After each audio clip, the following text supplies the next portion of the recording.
என்னடா இது, பார் கான்ட்ராக்ட்லயும் தலையிட மாட்டேன்றான், ரோடு கான்ட்ராக்ட்லயும் தலையிட மாட்டேன்றான், எந்த ஒரு கான்ட்ராக்ட் அங்கன்வாடி போட்டாலும் தலையிட மாட்டேன்றான், எதை பொண்ணாலும் கவர்மெண்ட் விஷயத்துல தலையிட மாட்டேன்றான். இந்த எம்எல்ஏக்கு ஒண்ணும் தெரியலன்னு நினைச்சிட்டு இருக்கிறாங்க. ஐயா ராசா 10 வருஷமா இதெல்லாம் செஞ்சு செஞ்சு பிடிஓக்கு இத்தனை பெர்சன்டேஜ், கமிஷனருக்கு இத்தனை பெர்சன்டேஜ், சேர்மனுக்கு இத்தனை பெர்சன்டேஜ், பஞ்சாயத்து தலைவருக்கு இத்தனை பெர்சன்டேஜ், கவுன்சிலருக்கு இத்தனை பெர்சன்டேஜ், இதை கேட்க வந்தா அங்க உள்ள சமுதாய தலைவர் இதை அடக்கிறதுக்கு ஒரு பெர்சன்டேஜ், இதுல உள்ள வியாபாரிகள் தரகர்களுக்கு இத்தனை பெர்சன்டேஜ் கொடுத்து கொடுத்து பழகி இருக்கிறீங்களா? இனி வாங்க பாத்துக்கிறேன். 5 வருஷம் நீங்க என்னென்ன பண்ணி இருக்கிறீங்க, இனி போய் ரோடு கான்ட்ராக்ட் எடுப்பீங்க, எல்லாம் நீங்க தான் எடுக்க போறீங்க. சந்தோஷமா எடுங்க, பார் எடுங்க, ரோடு எடுங்க. 10 மணிக்கு மேல சரக்கெல்லாம் விற்க விட மாட்டேன். எப்படி 10 மணிக்கு மேல சரக்கெல்லாம் விற்க விட மாட்டேன், வித்தா நானே வருவேன். சரியா?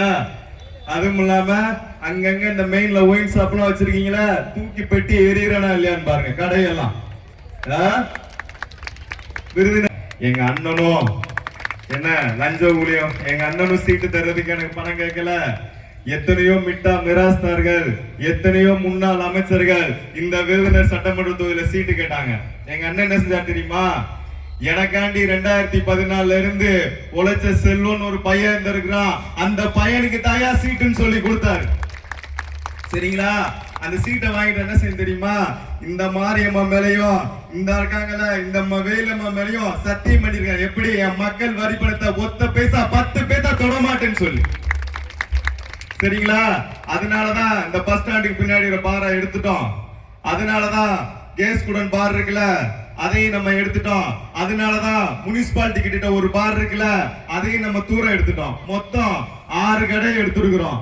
இனி வரும் காலங்களில் அந்த முனிசிபாலிட்டி பக்கத்துல செயல்படுற கடையும் சரி, கருப்பசாமி நகர் போற அந்த ஊருணி பக்கத்துல இருக்கிற கடையும் சரி, இது மாதிரி நிறைய கடைகள் இருக்கு. இப்ப மேடையில சொன்னா அந்த கான்ட்ராக்டுக்காரெல்லாம் சுதாரிச்சு போய் கோர்ட்ல போய் கேஸ் போட்டு ஒரு ஸ்டே வாங்கி வச்சுக்கிடுவாங்க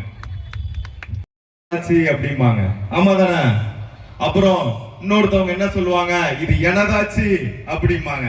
ஒரே ஒரு முதலமைச்சர் தாமா இன்னைக்கு வரைக்கும் சட்டமன்றம் முழங்கி கொண்டிருக்கிறார். என்னன்னு, இது நமதாச்சுன்னு சொல்லி முழங்கி கொண்டிருக்கிறார். நமதாச்சுன்னா பெண்கள் தாய்மாரி உங்களோட ஆட்சி இது. கரெக்டுங்களா? அதனால விருதுநகர் சட்டமன்ற தொகுதிய 234 சட்டமன்ற தொகுதியில ஒரு முதன்மையான சட்டமன்ற தொகுதியா மாத்தி காமிக்கிறோம்.